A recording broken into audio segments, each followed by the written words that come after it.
الله ربي والإسلام ديني ومحمدا رسول الله.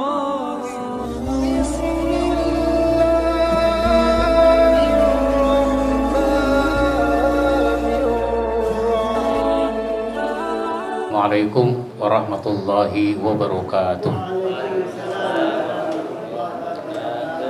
Alhamdulillah wassalatu wassalamu ala rasulillah wa ala alihi wa ashabihi wa mawala, amma ba'd.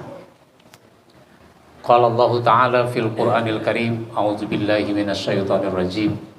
Innallaha yuhibbul ladzina yuqatiluna fi sabilihi saffan ka'annahum bunyanun marsus.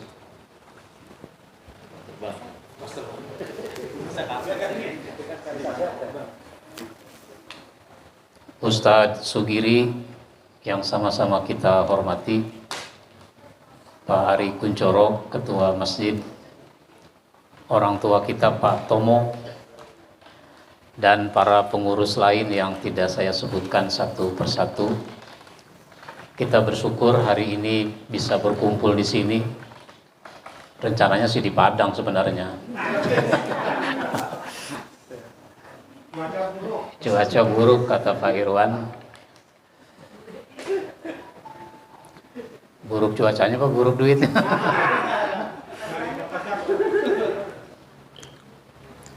Kalau kita mengadakan raker seperti ini, maka yang harus kita lakukan adalah menyampaikan apa-apa yang sudah kita kerjakan, dievaluasi plus minusnya, sehingga nanti yang bagus kita pertahankan dan ditingkatkan, yang kurang bagus kita perbaiki. Lalu kita ingat lagi apa-apa yang sudah kita putuskan pada raker tahun lalu, apakah sudah dikerjakan apa belum. Kalau belum dikerjakan kenapa, kalau dikerjakan apa efeknya, apa dampaknya.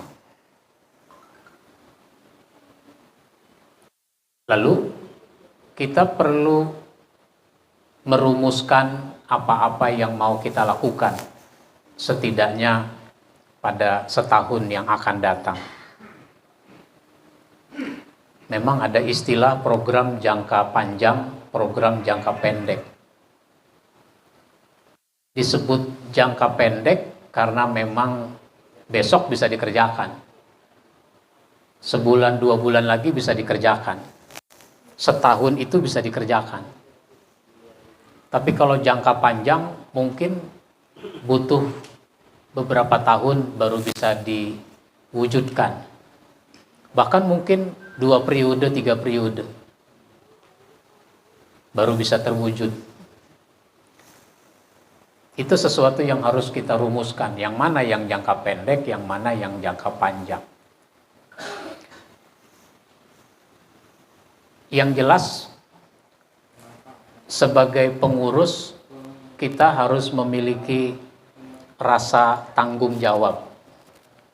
Tanggung jawab dalam melaksanakan tugas-tugas yang dibebankan kepada kita. Meskipun kita bertanggung jawab, kita mau kerjakan, ada kalanya kita nggak bisa mengerjakannya sendiri, sehingga diperlukan kerjasama. Disitulah mengapa Allah senang, Allah cinta kepada orang yang berjuang di jalannya, dalam satu barisan yang teratur. Dia seperti bangunan yang tersusun kokoh, sehingga saling kuat menguatkan, saling mengokohkan antara yang satu dengan yang lain. Nggak ada istilah iri hati, karena bisa jadi orang ada yang iri hati, dia mah enak, gua gitu. Nggak begitu. Bisa jadi yang di YouTube itu jadi dikenal orang. Ada di YouTube Masjid Al-Insan dikenal orang. Tapi Pak Rahmadi mah nggak kelihatan di YouTube itu. Nah, gitu. Iya. Enakan dia dong. Di depan layar terus. Nah, nggak begitu kan. Intinya adalah semua bekerja sama biar supaya masjid kita bisa lebih baik dari waktu ke waktu.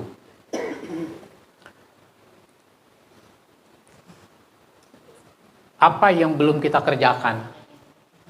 Mestinya kita ini betul-betul harus dicatat. Notulasinya itu harus betul-betul. Jangan secari kertas dipegang oleh Pak Irwan. Secari kertas itu kemudian hilang. Ya, nggak ada backupnya di sini. Maka dicatat di komputer itu, kemudian disepakati mana yang menjadi keputusan, mana yang sifatnya baru wacana. Dikasih tanda, ini keputusan. Nah, misalnya, karena keputusan itu harus dilaksanakan. Saya tidak tahu ya, saya lupa. Mana yang pembicaraan kita di Pila yang belum jadi waktu itu. Belum diplester maksudnya. Masih ingat. Nah, raker kita di rumah yang belum diplester. Masih kelihatan batu batanya. Nah, itu apa keputusan kita? Nah, terus apa yang sudah dikerjakan, apa yang belum? Jadi jangan sekedar itu menjadi pendapat-pendapat, nah, tapi memang keputusan yang harus dieksekusi. Nah, apa yang tadi kita evaluasi sedikit saya dengar tadi, bisa jadi itu sudah diputuskan pada tahun lalu, cuma eksekusinya yang belum. Nah, misalnya begitu.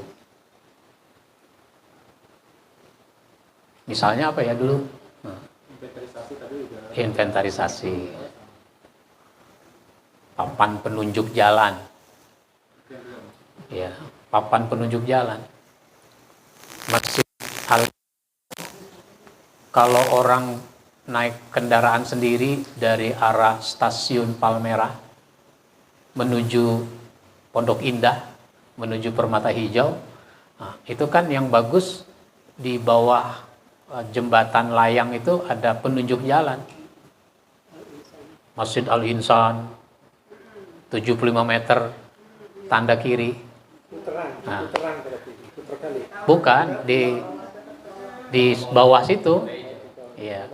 Sehingga mungkin saja ada orang mau ke arah Permata Hijau ngelihat papan itu nggak jadi, dia muter balik. Kenapa? Udah kalau ke masjid dulu deh, nggak keburu maghrib.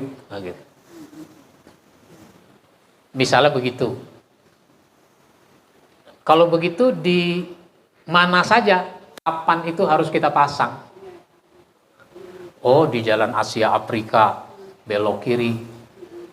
Oh, di pertigaan itu belok kiri, ada lagi papan di situ. Mungkin di bawah papan iklan. Nah, di bawah papan iklan kan kalau kita dari arah Permata Hijau mau belok kiri. Nah, tadi katanya orang keplewat itu, oh ini masjid rupanya gitu.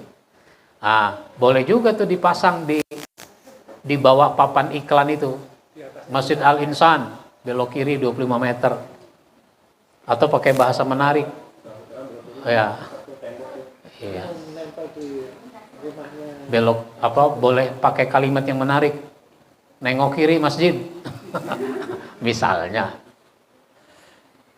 Sehingga masjid kita dikenal orang ketika orang lewat situ. Enggak semua orang tiap hari lewat situ. Bisa jadi ada orang baru sekali itu lewat situ. Contoh lain misalnya, sekarang kita punya 2 pintu. Pintu parkir mobil, pintu parkir motor. Kan bisa juga dipasang lagi papan. Parkir mobil pintu 1, parkir motor pintu 2. Itu contoh-contoh. Apa yang belum kita lakukan, lakukanlah. Supaya masjid kita menjadi lebih baik. Nah, saya kalau memang waktunya agak cukup, boleh kita lebih baik berdialog. Berdialog, boleh bertanya dan seterusnya.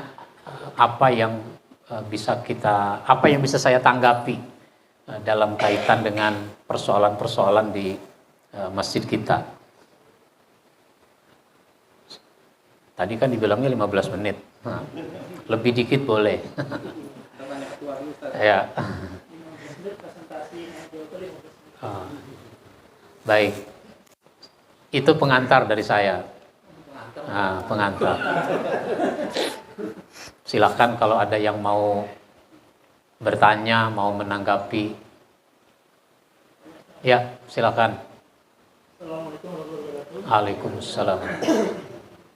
Terkait dengan kondisi masjid, kira-kira ada nggak trik khusus ya, yang membuat jamaah itu bisa ramai di masjid, khususnya ketika kajian? Karena kajian di hari Selasa, di hari Sabtu itu sepertinya minim jamaah, apalagi sekarang santrinya sudah bergeser kan. Kira-kira trik apa nih atau solusi apa, iming-iming apa biar jamaah bisa ikut meramaikan taklim? Terima kasih. Baik. Kalau perbandingannya Masjid Pondok Indah, Masjid Sunda Kelapa, itu kan sama, nggak ada penduduknya. Meskipun penduduknya Pondok Indah kan belum tentu orang Pondok Indah ke situ. Tetap aja yang datang dari mana-mana. Nah, kalau begitu kita cek sekarang ini bagaimana taklimnya di Sunda Kelapa. Terkenal dengan ada kuliah duha. Kuliah duha. Ternyata di situ ada banyak orang Padang datang. Orang Padang dari mana-mana. Termasuk tetangga saya orang Padang, Pak Zulbahri almarhum, dia rajin. Banyak orang-orang Padang datang ke situ. Apalagi ada yang jualan sate Padang. Nah, saya tidak tahu Masjid Pondok Indah masih ramai apa enggak kuliah duha itu. Masjid Al-Azhar saya juga nggak tahu. Pengajiannya biasanya jam 10 hari Ahad. Ini sebuah tantangan memang. Sehingga bikin kegiatan itu yang permanen waktunya. Permanen waktunya. Kemudian publikasinya. Tahun lalu saya mengusulkan dan itu belum dilaksanakan. Misalnya kita menyiapkan buku tamu pengunjung. Masih ingat gak? Nah, jadi orang yang datang ke Al-Insan, kan ada yang datang mau sholat, mampir. Ada yang datang punya tujuan khusus, maksud khusus. Misalnya pemuda Pancasila datang. Mau apa? Mau survei masjid dalam rangka acara pesantren kilat. Nah, beberapa orang yang datang itu ngisi buku tamu. Jamaahnya mau ngisi buku tamu silahkan. Di situ kan ada nama, ada alamat, ada nomor handphone, tanda tangan, kesan dan pesan. Nah, nomor handphonenya itu yang penting buat kita. Masjid Al-In kan punya nomor handphone sendiri kan? Khusus masjid punya. Iya, punya. Nah, ini kan ada adminnya. Adminnya itu yang nyimpen itu nomor. Kemudian ada saat kita memberi informasi kepada nomor itu tentang aktivitas di Al-Insan. Itu contoh ya. Ya kalau pengajian kita kan Selasa siang. Terus Selasa maghrib. Malam Rabu ya. Ini memang karakteristik masjid kita kan masjid orang mampir. Kalau Selasa siang setelah tidak ada santri itu semakin berkurang kan. Karena memang orang sifatnya mampir, ada yang mampir mau sholat dan makan, ada yang mampir mau sholat dan pergi, sehingga daya tariknya di mana itu? Mungkin dari penceramahnya, mungkin dari materinya, dan seterusnya. Oleh karenanya, bisa juga kita bikin kelas belajar agama. Pengajian tuh nggak mesti banyak sebenarnya, nggak mesti banyak orangnya, tapi ada daya tariknya apa?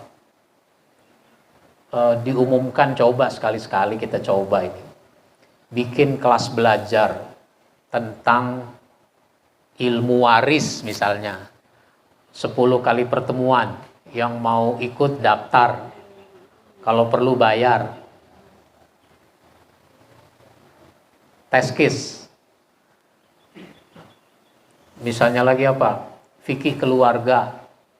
Dari mulai nikah sampai bercerai. Karena ada cerai mati. Karena banyak orang bercerai. Itu dipelajari 10 kali pertemuan misalnya. Baik begitu. Silakan, ada lagi? Ya.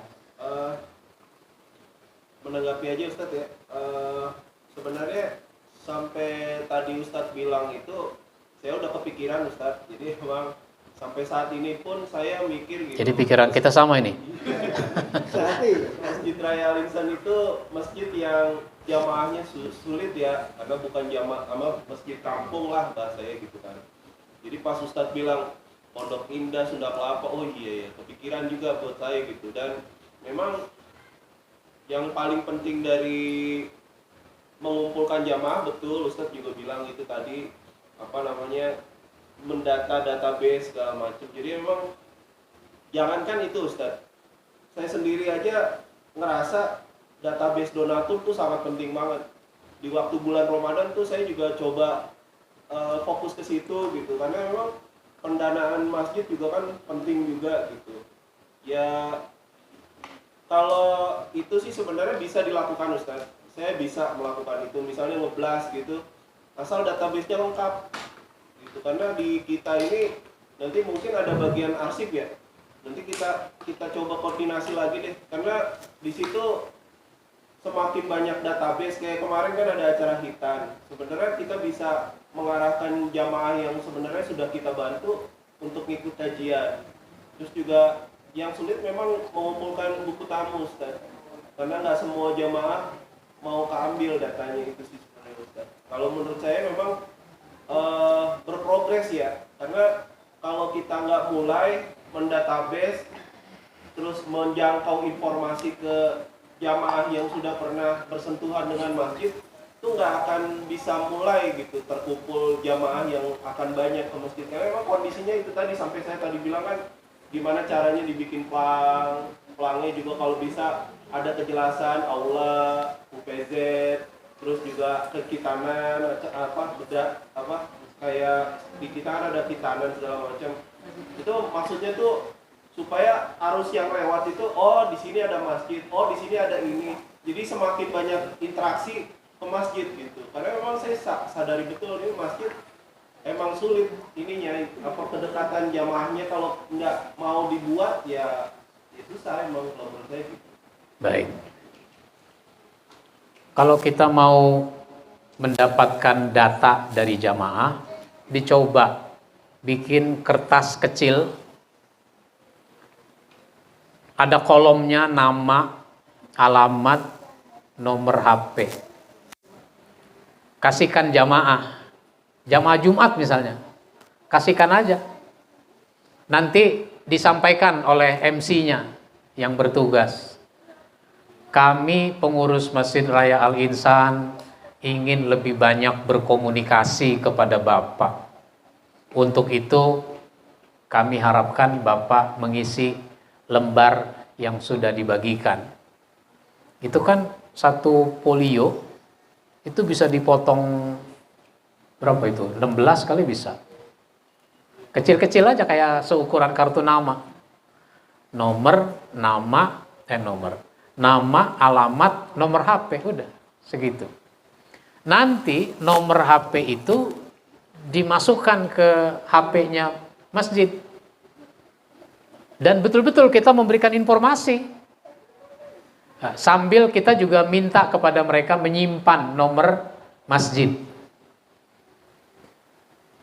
Sehingga nanti kita bisa broadcast tentang informasi masjid. Saya yakin ada itu dampaknya. Karena jamaah merasa mendapat perhatian. Dulu saya kalau nggak salah itu sudah pernah mengusulkan masjid bikin papan dari atas ke bawah, Masjid Raya Al-Insan. 1 UPZ, 2 Majelis Taklim, 3 apa segala macam. Ada masing-masing papan itu, papan-papan yang kecil. Sehingga orang sudah lihat itu. Item-item apa yang ada di Masjid Al-Insan. Nah, termasuk di situ nomor rekening. Di Masjid Raya Al-Insan kan ada ID pelanggan listrik.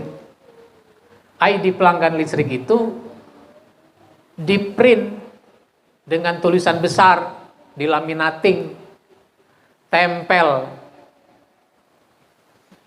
Siapa tahu nanti ada orang bayarin listrik. Ketika mau dibayar, loh, udah dibayar. Siapa yang bayar ini? Enggak penting siapa yang bayar, yang penting udah kebayar. Itu kira-kira salah satu contohnya. Jadi berikan informasi kepada jamaah. Kalau yang token berapa nomornya, kalau yang bayar root berapa, sehingga nanti saya yakin sekali-sekali ada itu jamaah yang mau berinfak di sisi itu. Baik.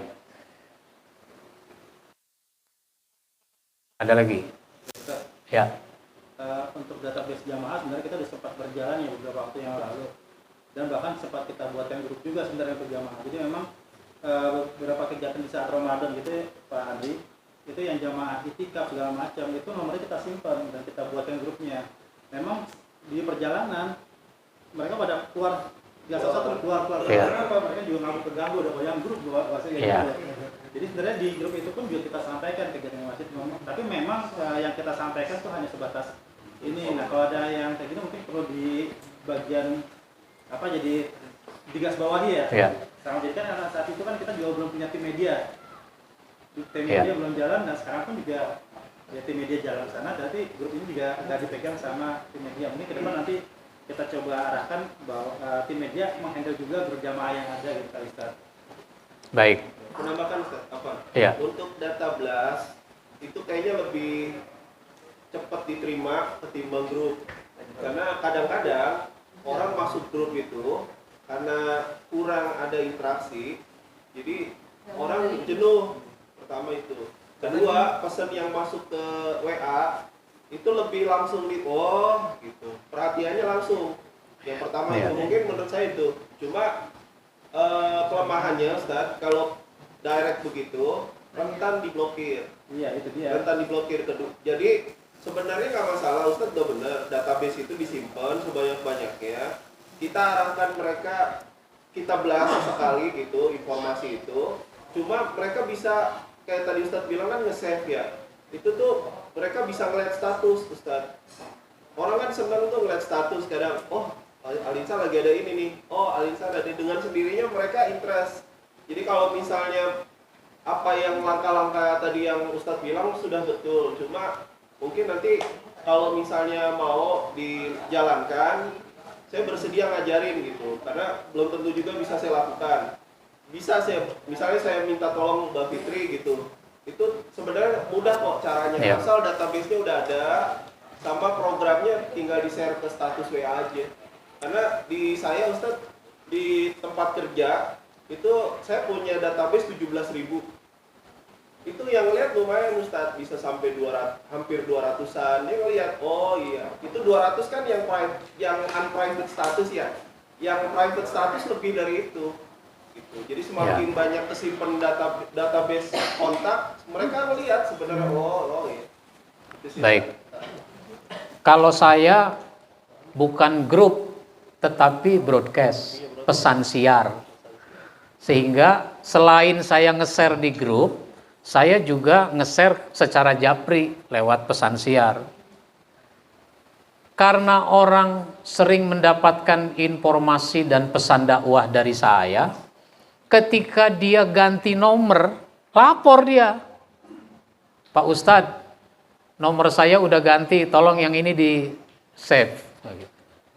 Ini nomor saya yang baru. Itu berarti dia selama ini membaca, mendapatkan, sampai dia melapor bahwa dia udah ganti nomor kan gitu. Jadi itu teknis, bisa dikembangkan. Pokoknya segala media sosial manfaatkan. Bahwa nanti ada orang ngeblokir nomor kita, ya nggak apa-apa. Karena ada orang yang tetap mendapatkan manfaat dari apa yang kita lakukan. Begitu. Berarti udah dapat sebenarnya Pak Andi. Jadi kalau saya sih tetap dua cara sudah lakukan grup jamaah yang sudah ada tetap dipertahankan grup juga. Iya. Karena saya dengan di perusahaan itu hampir lebih dari 20 grup kita handle data customer. Itu kita kirim terus gitu datanya. Nah, untuk yang broadcast pastikan nomor kita terdaftar di WA bisnis gitu ya. WA bisnis kita data sama berbayar itu. Kalau kita berbayar, walaupun diblokir orang nggak bakal ngaruh gitu. Karena memang punya jatah untuk nge-broadcast. Dari itu jelas akun masjid dan itu centang hijau biasanya diverifikasi. Jadi emang udah jelas pengiriman. Tapi kalau kita sebagai personal kita kirim aja, kalau dihajar ya pasti diblokir ada bisa gitu. Jadi memastikan bahwa nomor alisan itu nomor standar yang terverifikasi oleh WhatsApp kayak gitu. Jadi kalau lihat ini ada centang biru atau centang hijau, itu terpercaya gitu aja sih. Tapi memang benar harus disebarkan juga. Tinggal dikerjasamakan dengan tim media mulai menghandle data jamaah. Karena sekarang yang saya baca tim media itu fokus bikin selebaran, upload ke Instagram segala macam. Kita lupa, kita juga punya data jamaah yang ada, itu yang belum disinkronkan. Kalau itu sinkron, insya Allah juga bisa meningkatin data jamaah segala macam sih. Gitu. Nah, terus yang kedua saat ini kan memang yang tadi disampaikan Pak Budi itu kita punya program untuk memajukan masjid nih. Salah satunya perbaikan secara fisik. Bisa dikatakan orang-orang itu secara umum ya datang ke masjid, wah enak nyaman nih. Tapi untuk menciptakan kenyamanan seperti ini kadang-kadang butuh modal juga. Nah di sisi lain juga kita ini idealnya masih seperti ini gitu, tapi kita kadang-kadang terkendala dengan modal nih. Gitu. Akhirnya ya kalang kabut juga tuh. Wah ini kamar mandi udah rusak nih. Dananya gimana nih? Gitu. Pusing juga tuh. Terus kira-kira tips yang paling enak start gitu ya, karena kita udah ibaratnya lewat medsos sudah kita maksimalin lah segala macam, terus kira-kira apa yang kurang lagi nih Ustaz? Ya. Tugas pengurus masjid adalah memberi informasi kepada jamaah, baik lisan melalui pengumuman di hari Jumat. Pengumuman di hari Jumat itu bagaimana penyampaiannya bisa lebih menarik. Para jamaah mulai bulan Februari ini masjid punya rencana mau begini. Yang mau berkontribusi dipersilahkan. Nah itu begitu misalnya. Bukan minta sumbangan, tapi memberitahu orang ada peluang untuk berinfak, bersodakoh. Begitu juga lewat media sosial tadi. Nanti orang ada saja. Kalau Pak Ari kan yakin itu ada aja. Allah Maha Kaya ya nggak Pak Ari. Cuma kitanya yang miskin. Nah, jadi tugas kita memberi informasi. Terus informasi melalui layar monitor yang ada di depan pintu itu. Layar monitor. TV itu apa? Mestinya kan ada update tuh. Ada update apa yang mau kita informasikan sehingga dia tayang terus tiap hari. Orang lihat kan gitu. Di mana ya? Saya khutbah Jumat itu di Indosat waktu itu ya, udah lama. Itu di Indosat dia nggak pakai pengumuman laporan keuangan segala macam. Dia cukup tayang aja tuh slide-nya muncul di itu, orang kan bisa baca berulang-ulang. Jadi bagaimana itu dioptimalkan layar monitor itu selain yang sifatnya jadwal sholat, tapi tayangan-tayangan apa? Nah, termasuk rencana-rencana.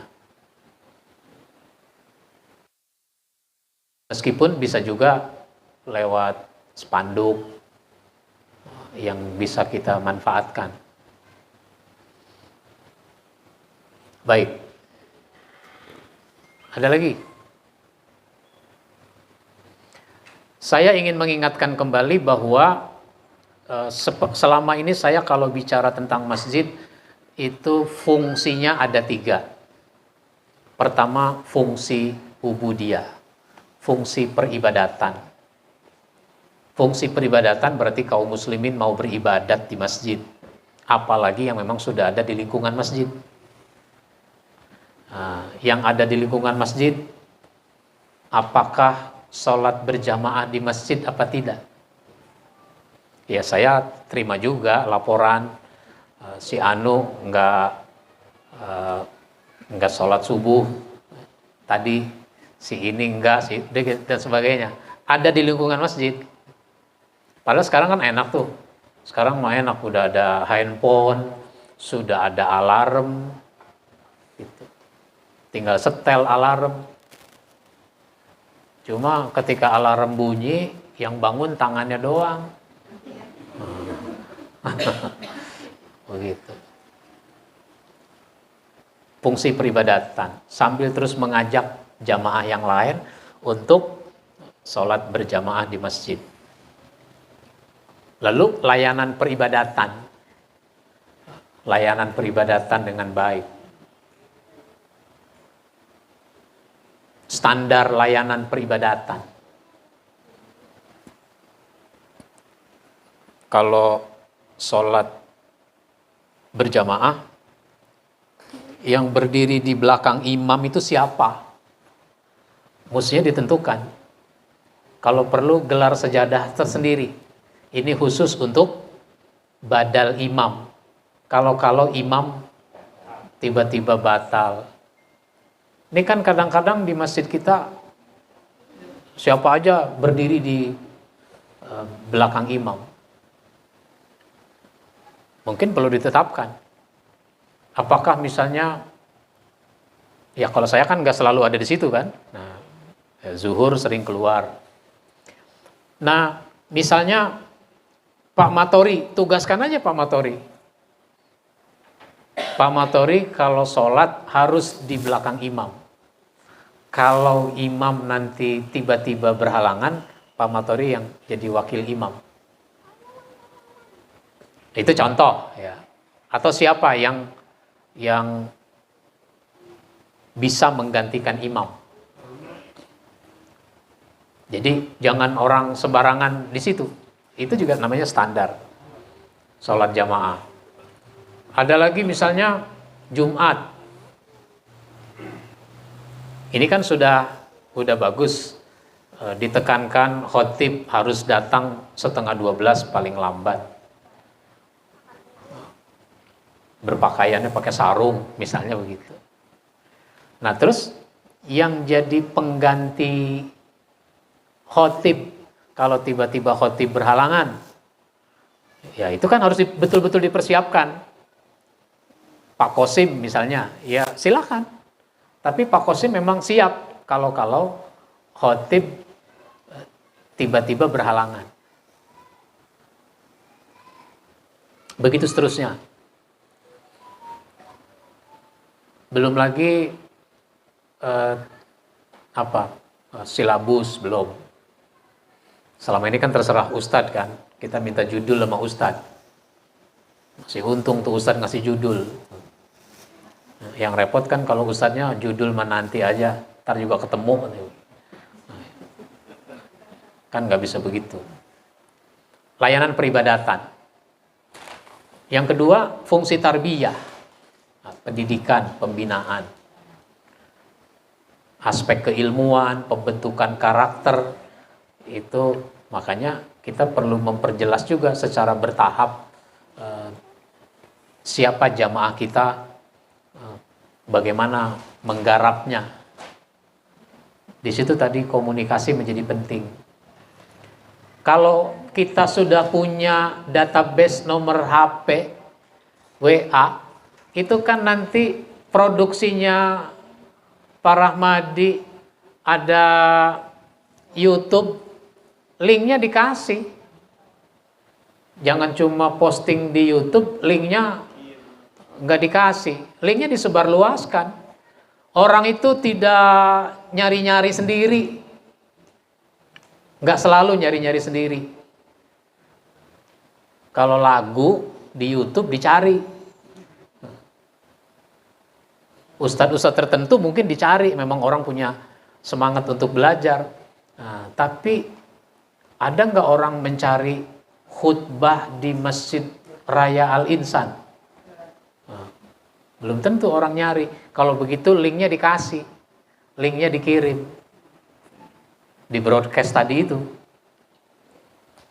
Efeknya nanti ada. Misalnya di situ kan ada nomor rekening. Ya, orang dapat ilmu dan seterusnya. Itu juga namanya fungsi tarbiyah, fungsi pendidikan. Nah, lalu yang ketiga adalah fungsi istimaiyah, fungsi sosial. Fungsi sosial. Nah, kan masjid kita sudah banyak melakukan aktivitas sosial. Bahkan saya mengatasnamakan Masjid Al-Insan buka konsultasi jamaah. Konsultasi jamaah. Cuma pengumumannya belum ada tuh di masjid.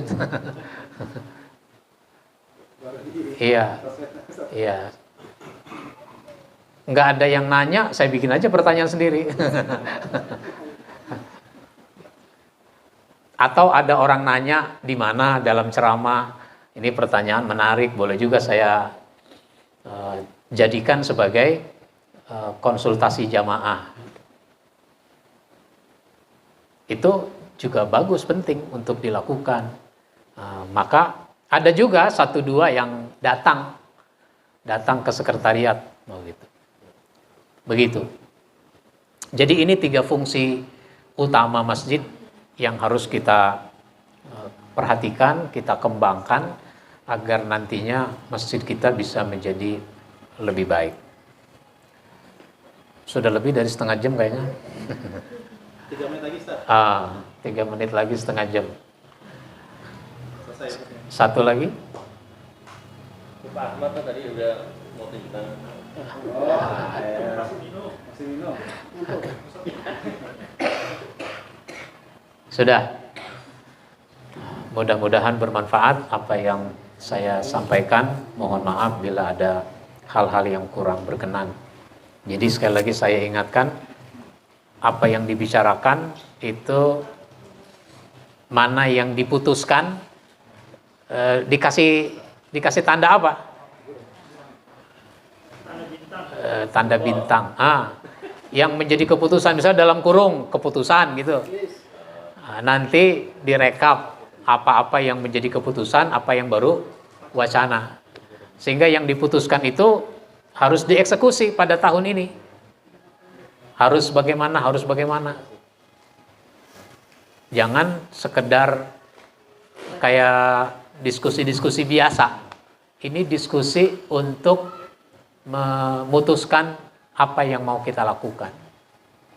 Baik, saya kembalikan ke pemandu acara. Assalamualaikum warahmatullahi wabarakatuh.